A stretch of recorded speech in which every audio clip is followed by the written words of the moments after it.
Hello everyone, welcome back to SmashPad's Top 10 Games of 2017. This is number 2, Horizon Zero Dawn, from Guerrilla Games and Sony, and it is an excellent game. It nearly took the top spot. It just has to settle for being number 2 in a year that is stacked with great games. So we're going to hop in here and continue from where I'm at. I'm like mid-game somewhere, so potentially some small spoilers. We're gonna forward ahead because the load is a little bit long, so see you guys in a second. Alright, welcome back. So yeah, Horizon Zero Dawn is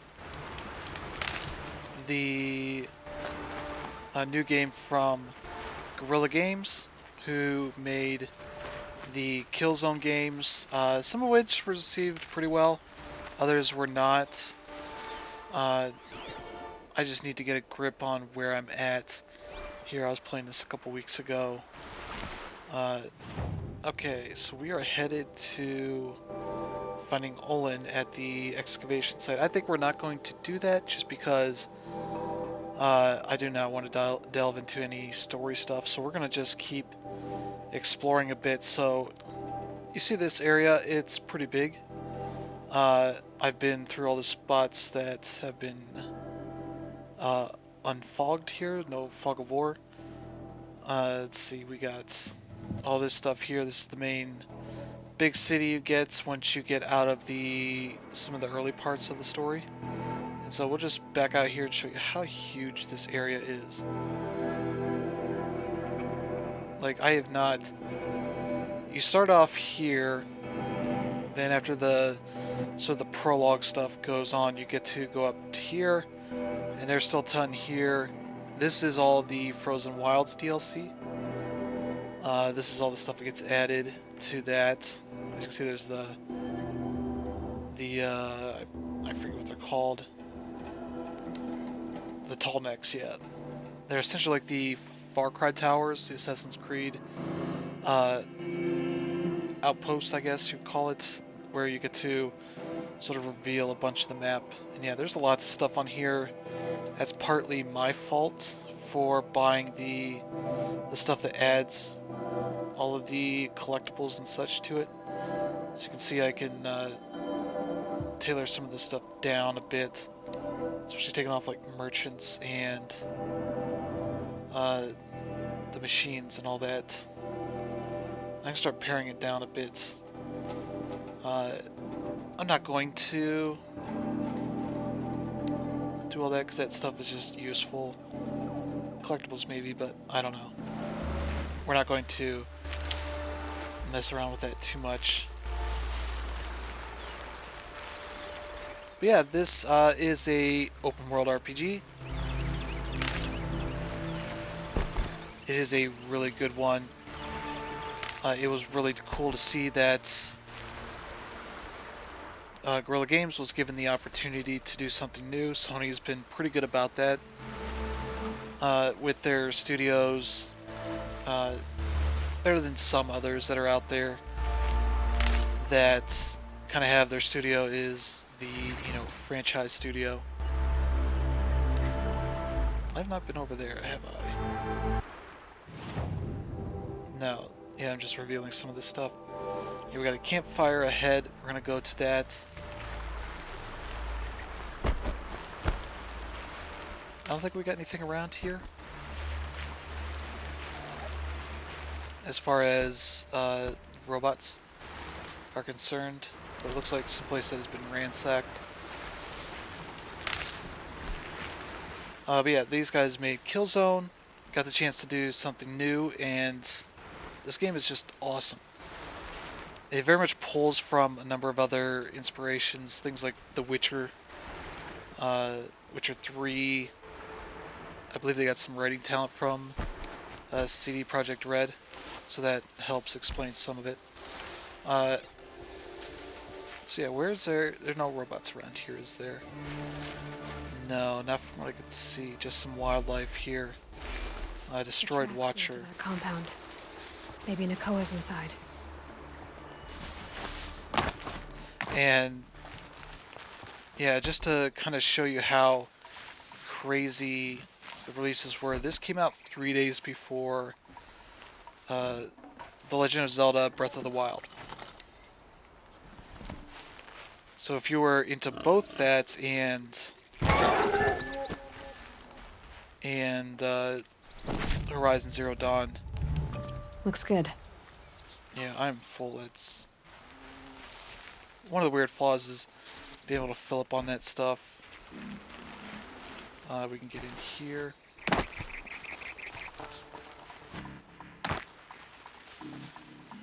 Okay, we got bandits that are in here. Let's start marking some of these guys. So yeah, these are the humans. There have been some bad things happening with some of the rival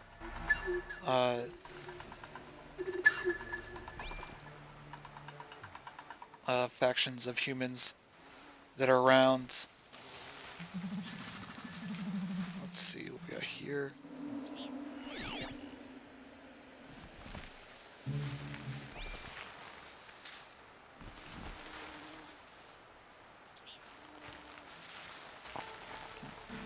I don't know if we got a good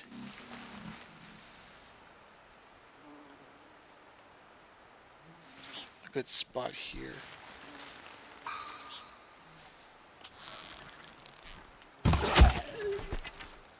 Headshot, stealth.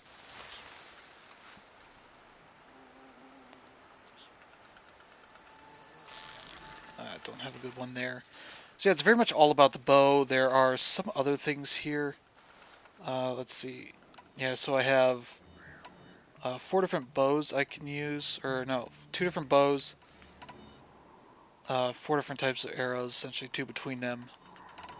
The specific type of bow offers those 2 different options. So here's a fire bow. This one rips off armor, especially useful for robots that have a bunch of stuff protecting them. This one's just sort of a basic damage bow, and this one's a deeper, a more powerful damage. I don't know if... Yeah, you can see that that's arrow pointing down to like an explosion thing. It's 19 here, 67 here, so about 3 times what that is. Here I have the slingshot that can throw these bombs. These are elemental stuff. Freeze and shock. As well as my tripwire here that does a, I guess, just explosion and shock. So there's a lot of stuff here. They definitely do encourage you to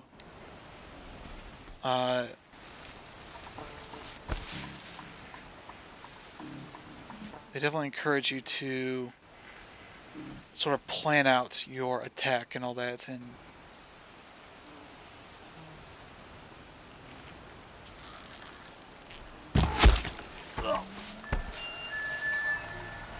I don't think anybody saw that. Alright, so we're doing pretty good here. I think we're probably going to wrap up pretty soon. But yeah, unfortunately not taking on any robots here.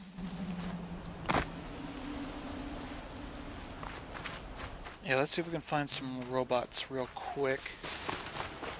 There's supposed to be some gators around here if I saw things correctly. Yeah, right there. So yeah, this is using her... I forget what this thing is called. It's essentially like a Bluetooth headset. Oh yeah, Snap Maul. Have I fought one of these before? I think I have.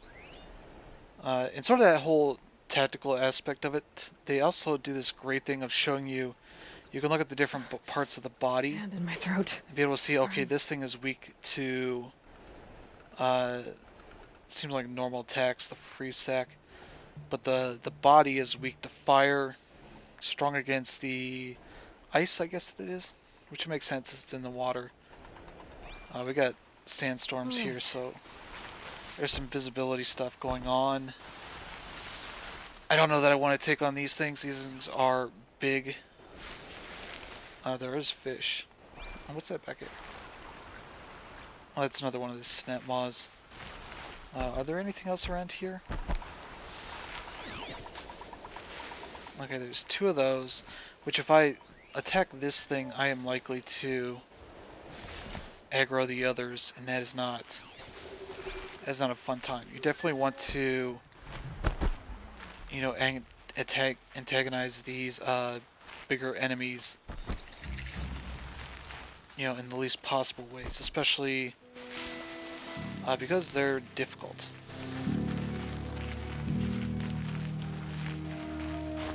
Difficult, more time consuming, and more ammo and resource intensive to take down. Okay, here's some more stuff here. I do have to say this game is just beautiful. It's we're on the PS4 Pro. It was the first game I played on the PS4 Pro that was just stunning. And I'm playing on 1080p TV, so it just looked incredibly sharp and very beautiful. So these are broadheads. They're hostile, but they're like, I guess like a bull, in a sense. Ooh, what's this? Okay, these are further away. These are... Let's see. Notebook here. And the cool thing is, once you fight one of these things, you can go in here and look at all this information, see what sort of stuff it drops. So if you're like, I need to get, you know, more blaze, so I'm going to look out for, you know, these grazers. These grazers are like deer, but their antlers dig into the earth. It's, yeah, the rotor blades here. And so you can take those down, and that will disable the rotor blade attacks, obviously. Or you can go after these blaze canisters, and it will explode and damage the robot itself. And that's another tactic. Or you can just sneak up on it and stab it in the butt. Which is what I do most of the time if I can. Because these things, you know, are very much not confrontational. They don't aggro very easily unless you just completely mess up. Otherwise, you have this whole thing here on the bottom left. I can do that to whistle, sort of bring them over. That guy's not going to know what to do because I don't think he can get up here. Though I should probably not. Stick around to find out.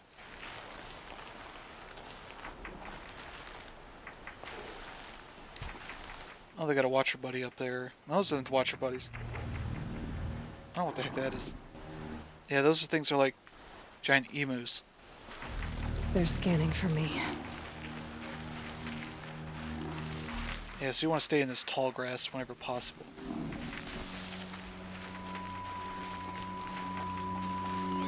Yeah, so that thing's hanging out down here. And I could sneak up behind it, stab it in the butt. And that's how you take them out. Yeah, that's... Pro tip, stab in the butt. At least for everything but these big giant things. Don't stab those things in the butt because you're going to die. That's also a pro tip. Yeah, so those three guys are still hanging out here. But yeah, this game is just fantastic.